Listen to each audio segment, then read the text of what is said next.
So hello and welcome back to another video. তো কথা বলবো শাশ্বত চট্টোপাধ্যায় এবং অপরাজিতা আড্ড এবং খরাজ মুখোপাধ্যায় অভিনীত ছবি এটা আমাদের গল্প। এই ছবিটা নিয়ে ভাবলাম যে এই ছবিটা নিয়ে কথা বলা উচিত, ছবিটা দেখা উচিত। সেই জন্য ছবিটা দেখলাম এবং এই ছবিতে যাবতীয় যা ফেসবুকে যাবতীয় যা লোকের রেসপন্স বা জিনিসপত্র দেখতে পাচ্ছিলাম, সেই ওয়াইজ ভাবলাম যে ছবিটা নিয়ে অবশ্যই দেখা উচিত এবং আবার চেক আউট করা উচিত।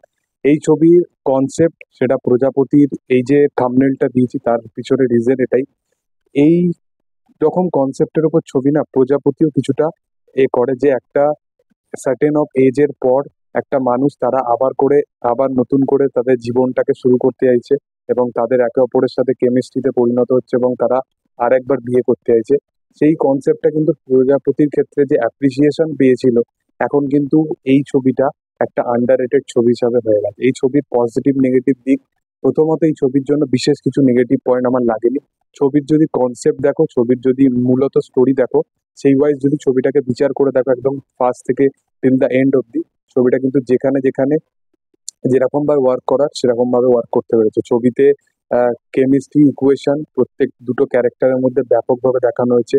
ছবির কমেডি পোর্শন গুলো ভালো এবং এখানে ছবিতে কিছু কিছু ছোট ছোট জিনিস যেগুলো ডিরেকশন ওয়াইজ কিন্তু প্রপার, যেখানে শাশ্বত চট্টোপাধ্যায় একজন পাঞ্জাবি একজন ফ্যামিলি থেকে বিলং করে এবং তার যে থিঙ্কিংটা, সে যখন কোনো জিনিসপত্র ভাবছে সেটা কিন্তু তার ফার্স্ট যে ল্যাঙ্গুয়েজটা যেটা মাথার মধ্যে আসছে সেটা কিন্তু পাঞ্জাবি ভাষাতেই আসছে। এই যে ছোট ছোট হিডেন ব্যাপারগুলো, এই জিনিসপত্রগুলো কিন্তু ট্রিটমেন্ট ওয়াইজ ভালো রাখা হয়েছে।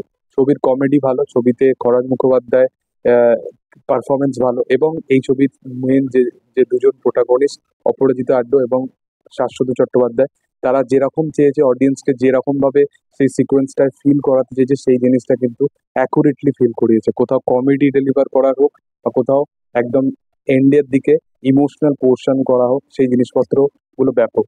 ছবির যে মেন যে সাবজেক্টটা, যেটা অ্যাকচুয়ালি পরিচালক অ্যাজ এ মানে মেসেজ হিসাবে ডেলিভার করার প্রচেষ্টা করেছে, সেটা কিন্তু করতে সক্ষম হয়েছে। ছবিতে শুধু প্রোটাগনিস্টই নয়, ছবিতে ব্যাকগ্রাউন্ড যারা আর্টিস্টে কাজ করেছে তারাও কিন্তু ভালো পারফরমেন্স দিয়েছে। এই ছবির মূলত নেগেটিভ পয়েন্ট, ছবিটা কিছু কিছু জায়গায় ক্যারিকেচার বা কোথাও কিছু কিছু জায়গায় একদম জিনিসপত্রগুলো ওভার এক্সাইটেড ওয়েতে দেখানো হয় বা ওভার হাইপিং করে দেখানো হয়। সেগুলো বাংলা সিনেমার ক্ষেত্রে সচরাচর হয়ে থাকে। কিন্তু ওভারঅল এই ছবিটা একটা ভালো ছবি, যার কনসেপ্ট ভালো, যেটা অ্যাকচুয়ালি ডিরেক্টর যেটা দেখানোর চেষ্টা করেছে সেটা ভালো, দুটো ক্যারেক্টারের মধ্যে যে ইকুয়েশন সেটা ভালো এবং সেটা যেটা মেন যেটা ফ্যাক্ট সেটা হচ্ছে যে এই দুটো ক্যারেক্টারের যে মিট হয় সেটা খুব সাডেন ওয়েতে হয়, সেই জন্য হয়তো ছবিটা কিছু জনের জন্য হয়তো নেগেটিভও লাগতে পারে এই পয়েন্টটা। আদারওয়াইজ ছবিটা ভালো, ছবির ব্যাকগ্রাউন্ড স্কোর ভালো, ছবির মিউজিক ভালো, ছবির কাজ ভালো, কালারফুলি শুটও করা হয়েছে এবং শাশ্বত চট্টোপাধ্যায় এই ছবির একটা বলতে পারো বিশাল বড় প্লাস পয়েন্ট, কারণ তার যে স্ল্যাং ইউজ করা, তার যে ক্যারেক্টারটাকে পোর্ট্রে করা, সেই প্রত্যেকটা জিনিস কিন্তু দারুণ। তো আমার এটাই বক্তব্য ছিল এই কাজ নিয়ে। যারা দেখোনি তারা এখনো দেখতে পারো, সিনেমা হলের সিনেমাটা চলছে। এবং কি বক্তব্য অবশ্যই কমেন্ট সেকশনে জানাতে পারো। ভিডিও ভালো লাগলে অবশ্যই লাইক সাবস্ক্রাইব করে দিও। Thank you all, by.